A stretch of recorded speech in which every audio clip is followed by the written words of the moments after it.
Game Genie. Game Genie. Which one is it? Today on Press B to Cancel. Press B to cancel.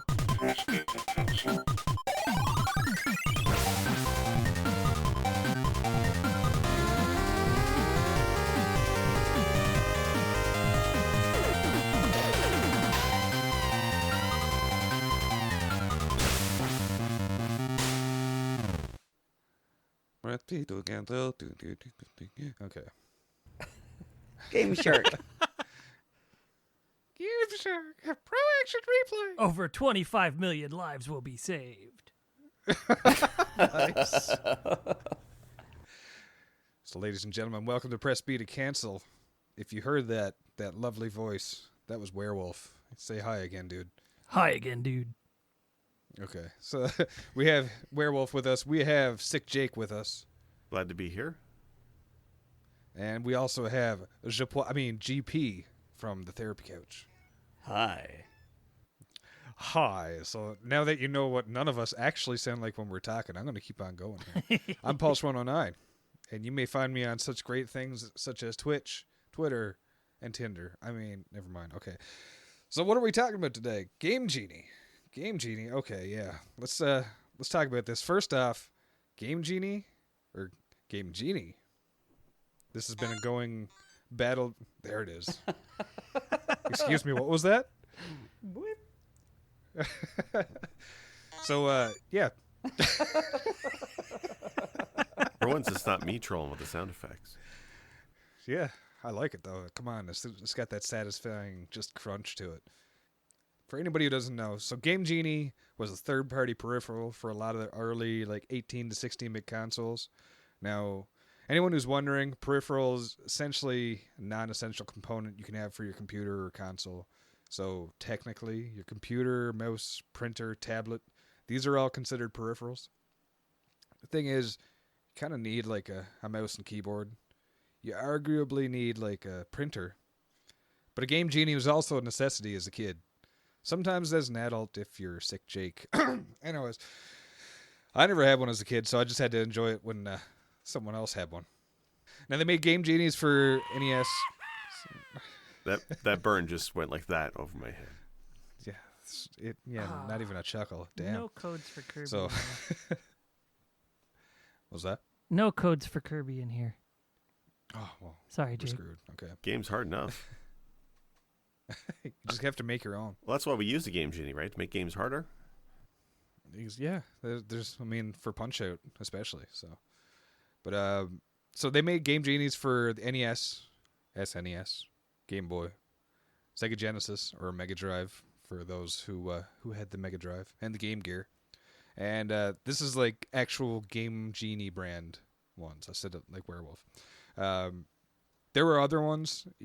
Before there's actually Game Genie, there was Action Replay for Commodore 64 and Amiga, and they worked their way all the way up to current consoles almost too. I'm not sure if PS4 or anything has it, but Game Shark was for PS2, the original Xbox, Game Boy Advance, And Dreamcast. Nintendo DS, DSi. Yeah, so they actually outlasted Game Genie, but Game Genie is the first one that people notice. And you always, if you have a Game Shark or Code Breakers or any other version, you always just call it a Game Genie. At least I did growing up.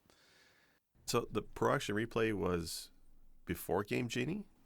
Yeah, I didn't know Yeah, that. they actually made it for Commodore 64, and which actually blew my mind. So Yeah, I didn't realize that at all. I mean, for me, it's the same thing. Nintendo, Game Genie, that's where I knew of the Action Replay on SNES, but that was years later. That's interesting. I didn't know that. yeah, It must have been a case of Galoob just nailing the marketing. Yeah. yeah, they definitely did. They definitely did. And it wasn't just Galoob, actually. That's the thing. So Game Genie was made by Codemasters, but was sold by Galoob in the U.S., and in Canada, they were actually sold by Camerica. So it's two different distributors, essentially. Yeah, Camerica Games I remember quite well. Yeah, so if you have, I think it's Camerica is actually more rare, too, for collectors, I think. So that way, if you have one and you're collecting and it's actually from Camerica, it's supposed to be worth a little bit more. But they're identical products. It's just a different sticker. There's actually this weird copyright lawsuit that Nintendo filed to get it taken off the market. So Nintendo sued Galoob, and the Game Genie was taken off the market. But up in Canada here, where I am, in Sick Jake are, like my grandma, it was sold by Comerica, not Galoob, so it actually didn't affect the sales. The Game Genie makers were so thankful they actually had the Thank You Canada ads that I saw as a kid in magazines. So that was hilarious, actually. So they eventually, because it was actually being sold in Canada still and not the U.S., and it was the same product but under a different distributor, they were able to settle the lawsuit, and they came to the decision that copyrights weren't being infringed. That's what Nintendo was suing over. And it was good for the U.S. market again. So then the dreams of finally beating Battletoads was now possible. Yeah, that's basically what happened, because the copyright infringement is what they were saying. Hey, you're making a derivative of our game, so you can't do it. But all the Game Genie was actually doing was being an intermediary between the game itself and the hardware. So it was just kind of rereading things. So that's why when you punch in codes, you can get all the cheat codes. You get infinite lives, no time or extra items, all that. So they finally realized, okay, yeah, copyright is still solid. They're not actually doing anything to the game. So they won the lawsuit, and that's why the US and Galoob got Game Genie back on the market. It's interesting. Like, I wonder what their beef was, really, because what's the harm in people cheating in their games? I believe it was a case of people beating games too easily. So it Right. Exactly. trivialized the games, and Nintendo didn't want that. But if you beat a game faster, you would buy more games, right? I think they might have also seen it as a competitor to the Nintendo Hotline. Oh, okay. Yeah. Well, yeah, but it also went to rentals. If you could beat the game in 1, 2, or 3 day session using this thing and beat it right away, you're going to take it back, never play it again.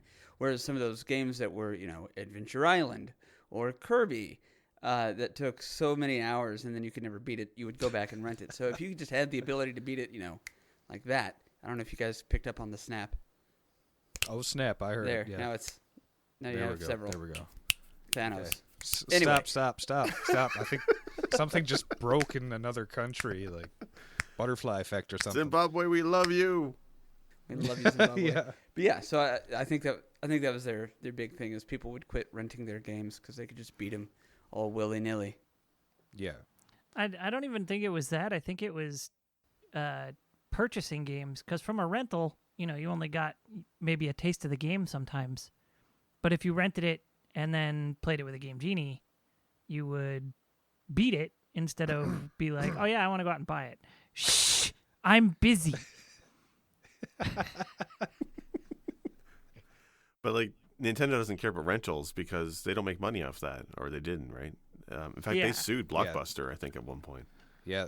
That was a whole different lawsuit for a different reason. But yeah, they were losing out on money too. But I mean, that probably changed the scape of gaming for a long time too. And there was that could be an entire different episode. So I want to talk to you guys.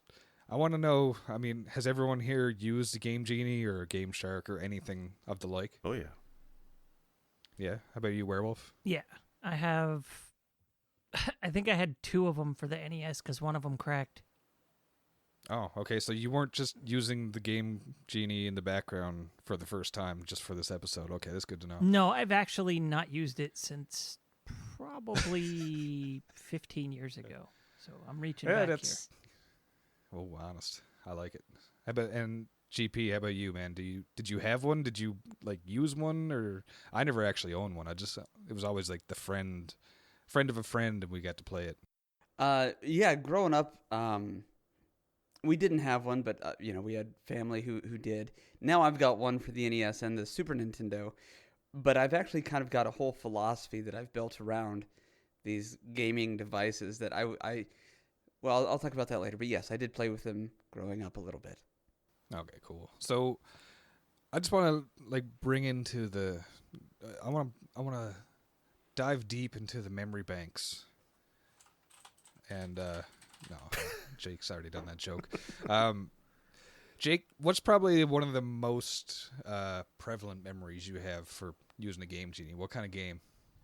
Do you have like one specific? Did you use it on everything, or was it like, this is what I needed this for? So actually, for me, originally my friend of mine down the hall had a Game Genie, and I used to visit him. We used to play games with it, and he always had more Nintendo games than me. And I remember, I hated those kids. well, no, he was cool I was guy. jealous. Got to play all the games. Got to play, Okay. Okay. Battletoads at his place or something. But no, so it was funny because his dad was the gamer, right? And I have a couple things. I remember first off, he bought extra ones because he would go to the U.S. to his family in the U.S. and trade these banned Game Genies in the U.S. for games from the states that were cheaper, because games were always cheaper in the U.S. back then. They are now too. Right. So he Oh, yeah. would buy extra Canadian ones for the purpose of trading. It was hilarious. But no, the memory that How- stands out the most for me. How old were you guys then? Oh, it was 7, 8, maybe What? something like that. Seriously? Yeah. Oh man, So that kid's like a millionaire now, isn't he? so young and so innocent to be dealing in black market video games. Exactly right. Oh no, he wasn't selling. His dad was selling. His dad was the one selling. Oh, No. We weren't running the border. It's not Prohibition era. I didn't wear a fedora back no, then. man.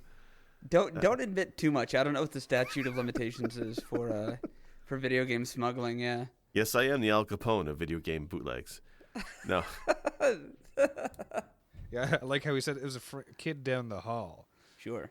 well, we're all down the hall. Why- Anyway, You mean your brother, whose room was probably down the hall? no. Oh, okay.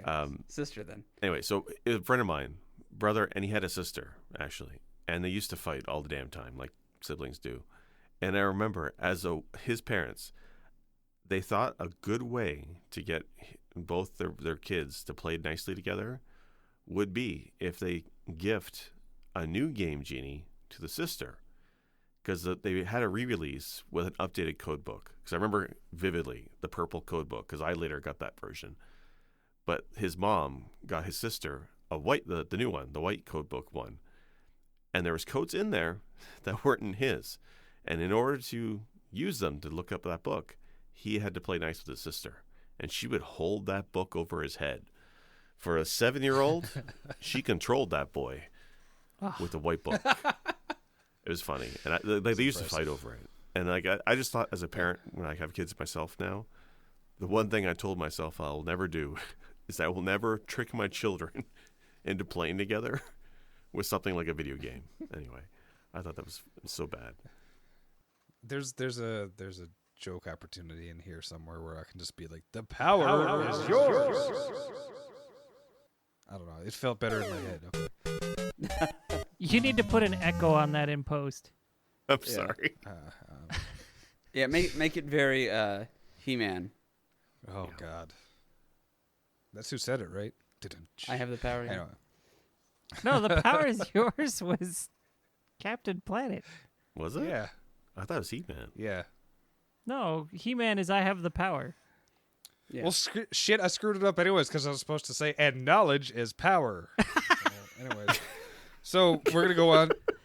Should we really Werewolf. be doing retro? I don't know if we're the right guys for this anymore. Yeah. Yeah. We lost Well, our yeah, license. because our minds are pretty retro too. So Right. Yeah, they're functioning just about as well as my original NES. so exactly. it's okay. That is pretty fucked up, though. Think about this. Like, hey, Timmy, I know you wanted a new bicycle for Christmas, so we went ahead and gave it to your sister. Yeah, exactly. Be nice to her, and maybe she'll let you ride your size 20 bicycle. This is gonna bring up some bad like memories of family and stuff. So, Werewolf, how about you, man? Give me a story from your childhood before the memory banks have been erased completely from being so old. Because that's what's happening to us all right now. You're witnessing it happen. Yeah.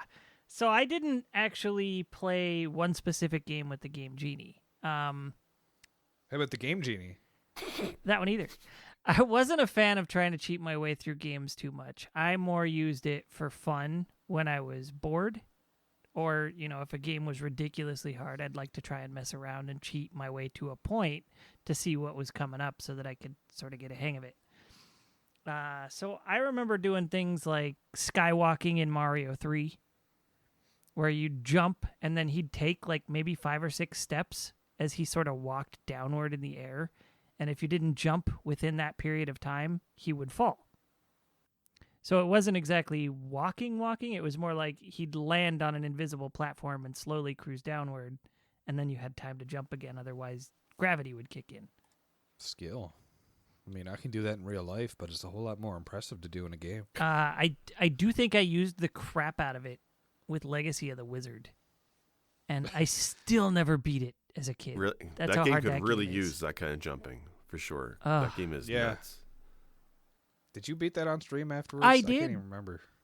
Yes. I did it legit after trying for years with a Game Genie and failing. There you go.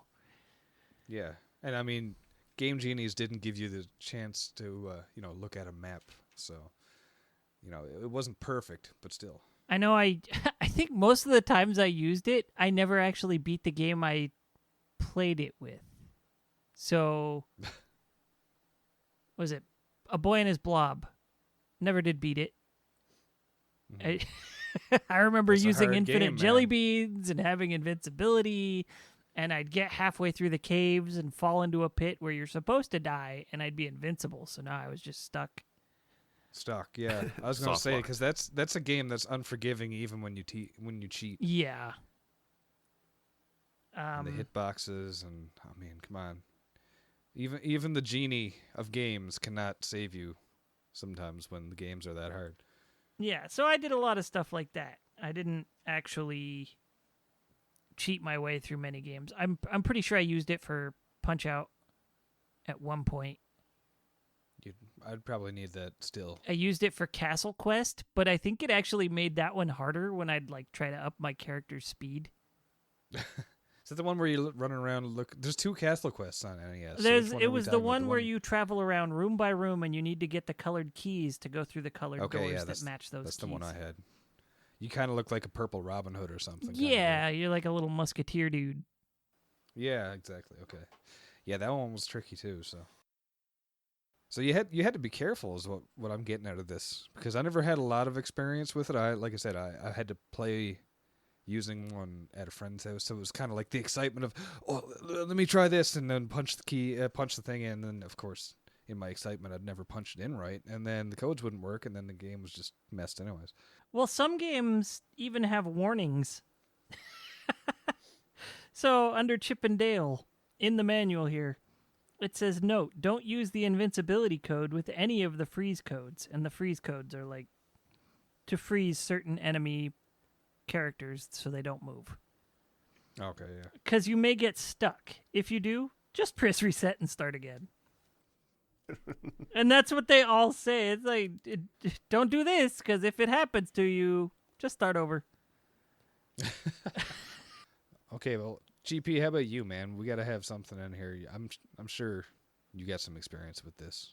I mean, you've got a Power Glove now, so I'm guessing. Oh, I need to use the Power Glove with the Game Genie, yeah.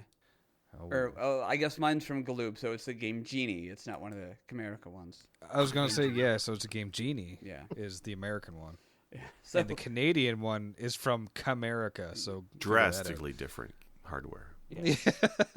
Real hardware, please.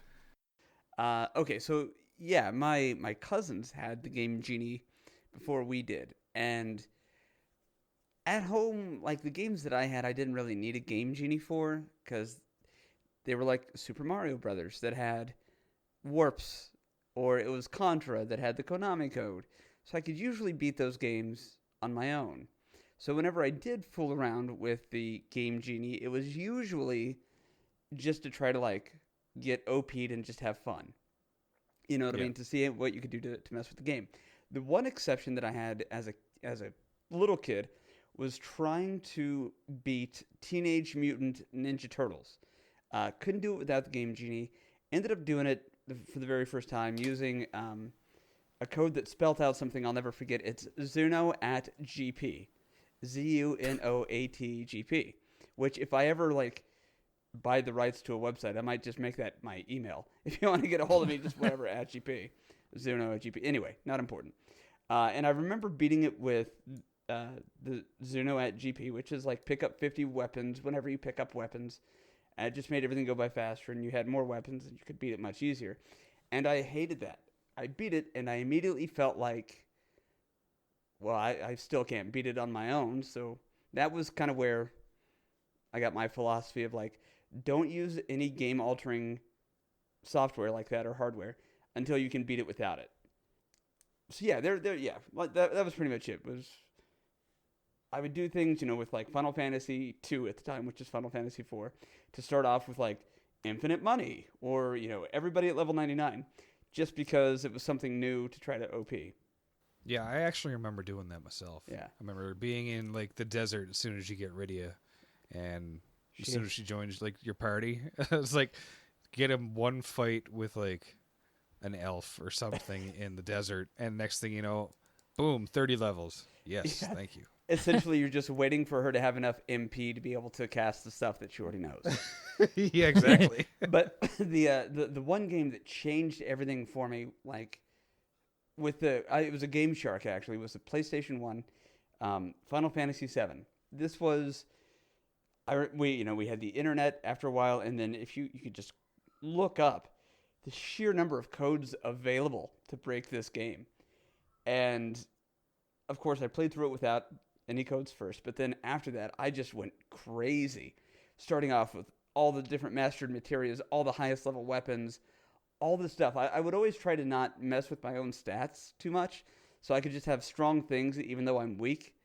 And eventually I kind of got bored with doing that, because eventually it will corrupt your save files, which is always so incredibly rage-inducing.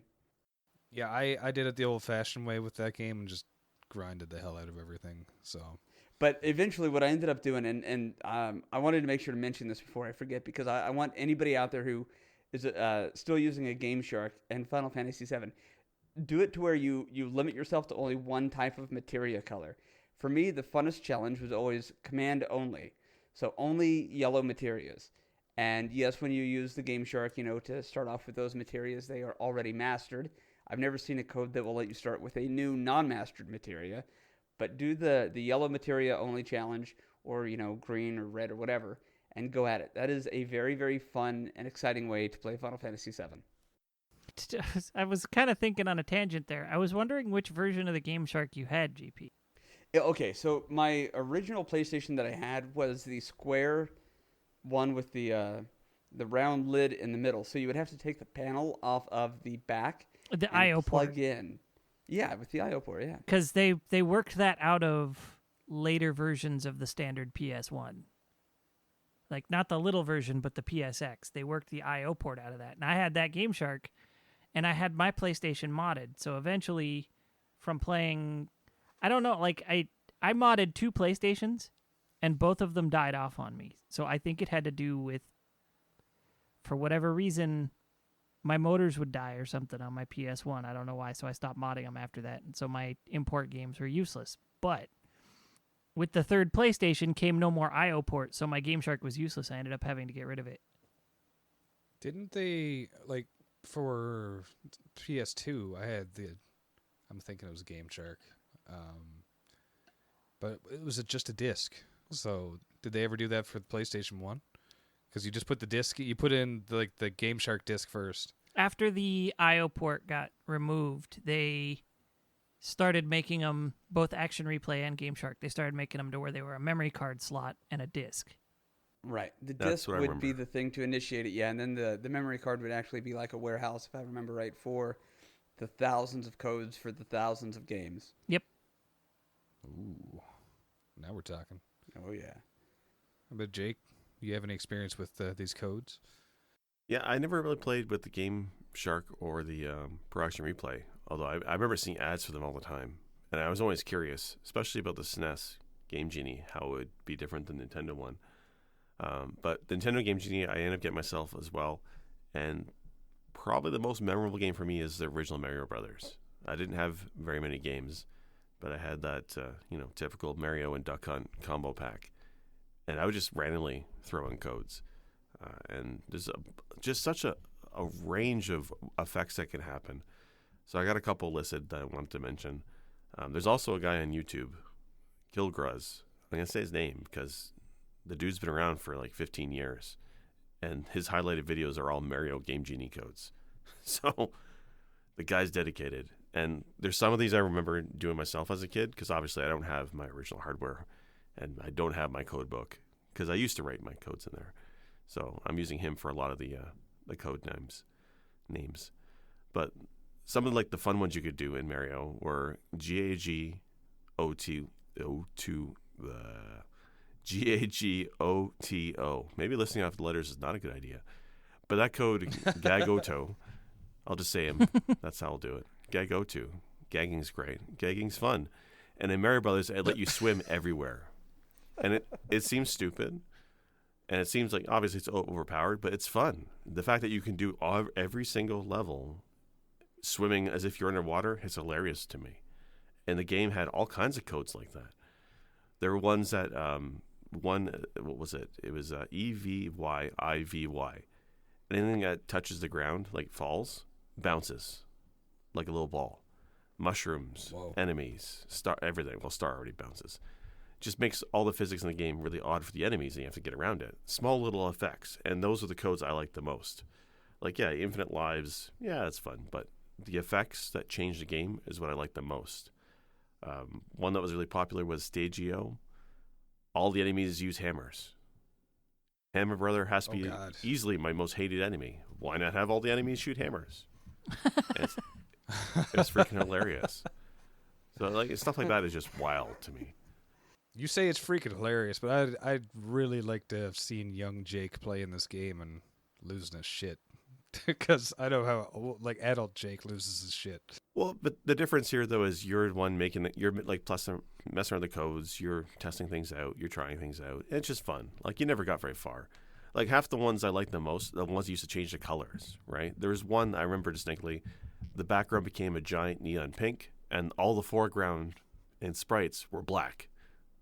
And that just—it's like the lights out with a neon background. It's hard to describe, but the color effects that you could do with the codes. Otherwise, the game played fine, and it's just interesting as hell. And I mean, I used the Game Genie on a bunch of games, but I think it was the original Mario Brothers had the widest range of codes. It had all the standard, invincible, double jump, skywalk. It had all those, but then it had such a wide range of codes that did weird effects, like NULTKA. All the enemies are the Toad sprite. And it's if you watch videos of it, Blackatu is a floating toad, and he throws other toads at you. It's bizarre as hell. It's wild, and that's why I used to love the Game Genie so much. That's why I wanted one, is for crazy stuff like that. And there wasn't really, I didn't find any other game that did the same, at least for me. Like I'm curious for you guys you guys use the more the newer ones on SNES and PlayStation. Was the complexity of the codes different? Was there better effects, or is it still the standard, invincibility and unlimited ammo type of stuff? It was mostly still the same sort of effects. I do believe both the Genesis and SNES allowed you to enter 5 lines of code instead of 3. It was definitely more. Yeah, the Nintendo was quite restrictive. But I will say entering the codes was much less satisfying. They were more numbers and gibberish and less silly words you'd say to yourself while you entered them. Like while I was looking through one of the Teenage Mutant Ninja Turtle ones that GP mentioned, one of them was Taco Pila. Right, yeah. So those were, like, you'd look at it and, there's only so many letters on the screen, so you'd say the word to yourself, like the gibberish word to yourself while you're typing it in, so you didn't have to read it character by character.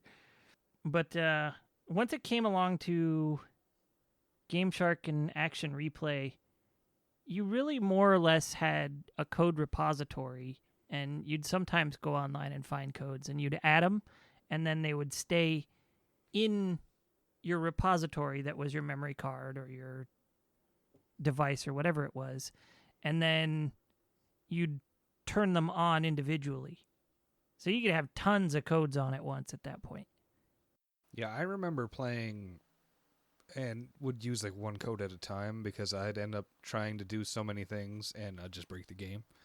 So I would always stick with something simple like infinite lives or or invincibility, something boring like that, because I didn't have any clue that you could mess with like the colors and stuff like Jake was talking about. That actually sounds like hella fun right now. I want to try that.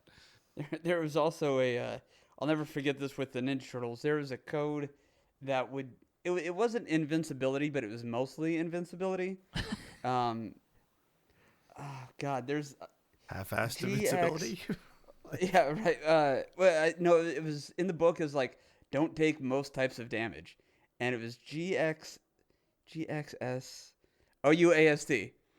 And the reason I remember this one is I was kind of like Eye of the Tiger with this. I spent my life never being able to beat it, and so I'm like, let's just do it, go all out. And I made it to the stage where you're trying to find the blimp, and I landed in fire, which is an auto kill anyway. So the code clashed with the game and like hard locked me, and I had to restart it. And at that point, I don't rage quit. I think you guys know that about me. I'm not a very ragey guy.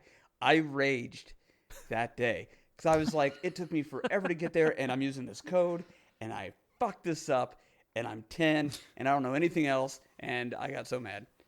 So that was kind of another turning point for me. Like, don't just use all the easy ones, the OP stuff, because it can soft lock it. Do the start off OP'd. Don't do the conditional OP stuff, if that makes sense. Well, I also love just how vague it is. It says don't take most damage. And then they have descriptions under the games, and sometimes they're paragraphs or multiple paragraphs long. And in this one, it even mentions Teen Code 4, which is how they often referred to them in here. Make sure you don't take damage from most things. Like, that's as specific as they get. They had a chance to be more specific. Like, maybe not this, maybe not that. But they're like, nah.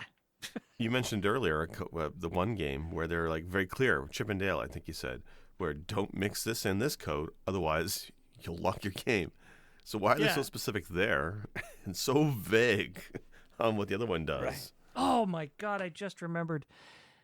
So with Legend of Zelda, I never beat Legend of Zelda as a kid.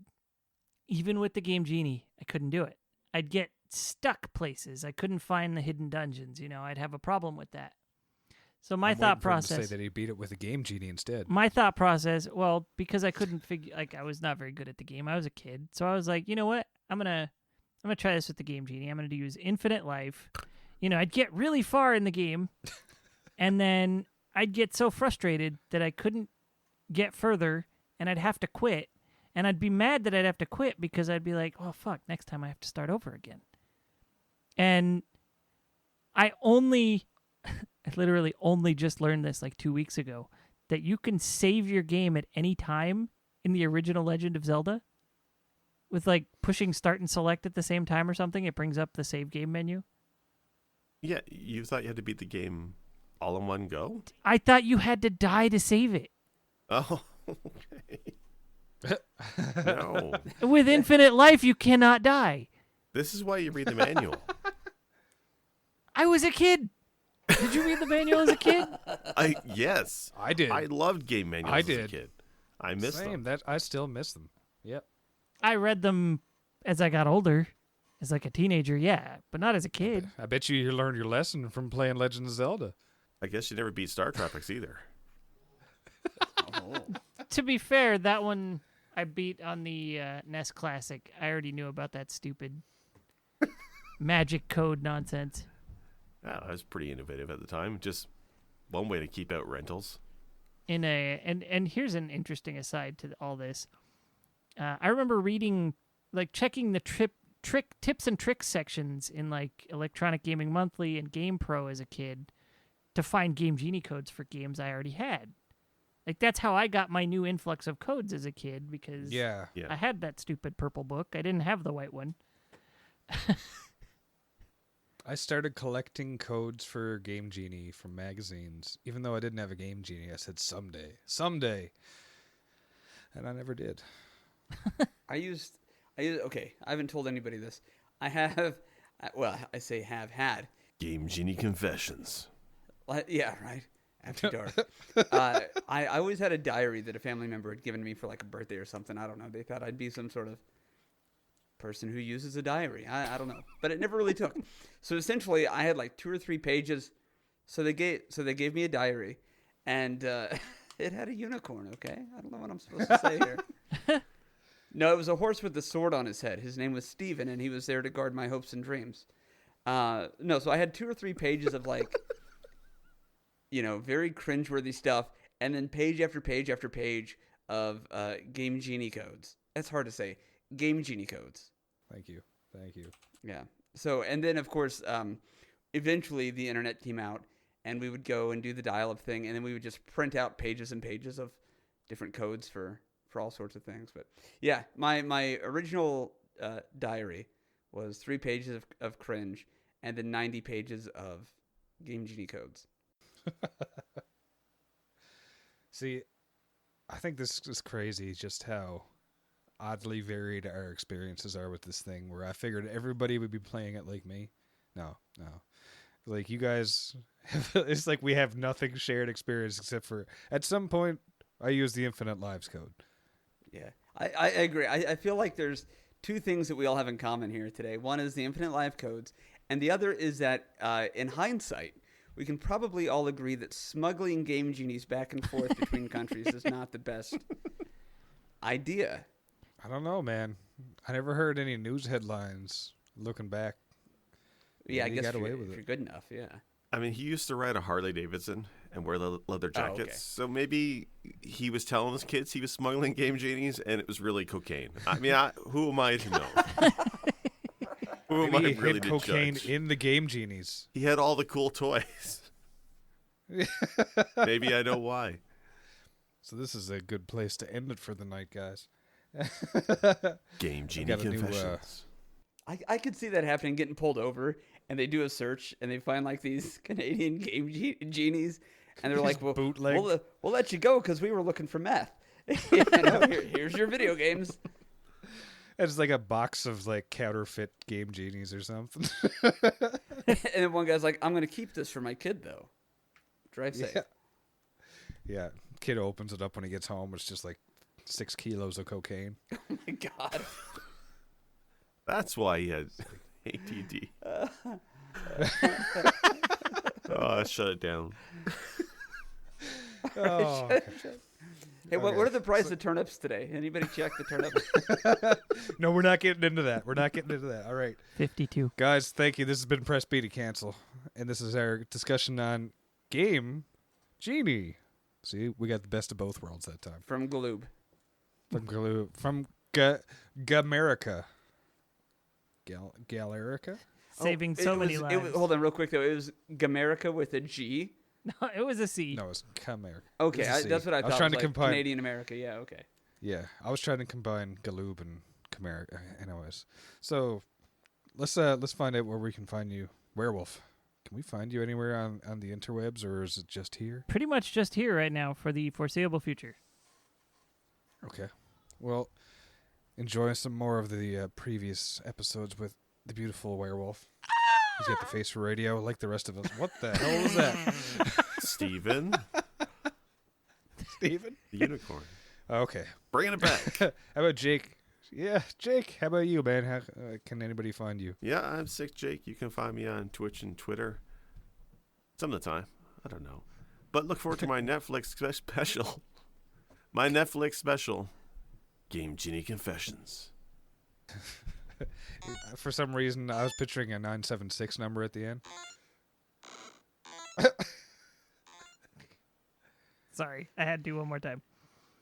Oh, don't apologize for that. That was always so fun as well, like filling up the page with all the codes and just deleting them with that. That was always so cool, yeah.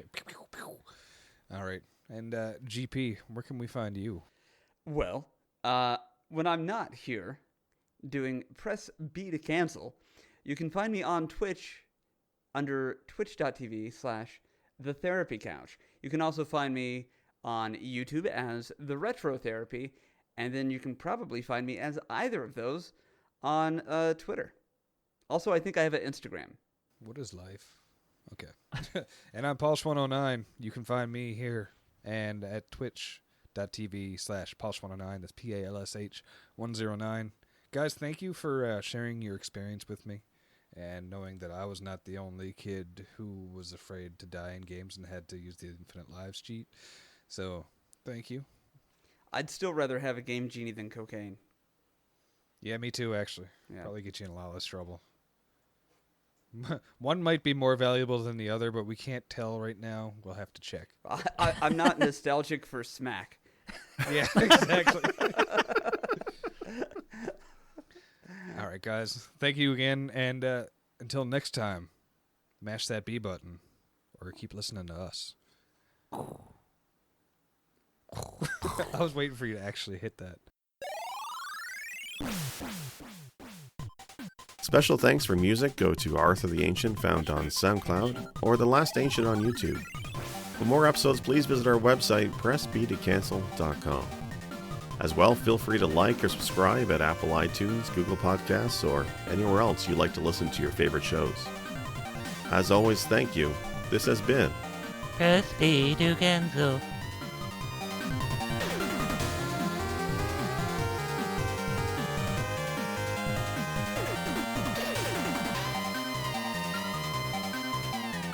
Press B to cancel.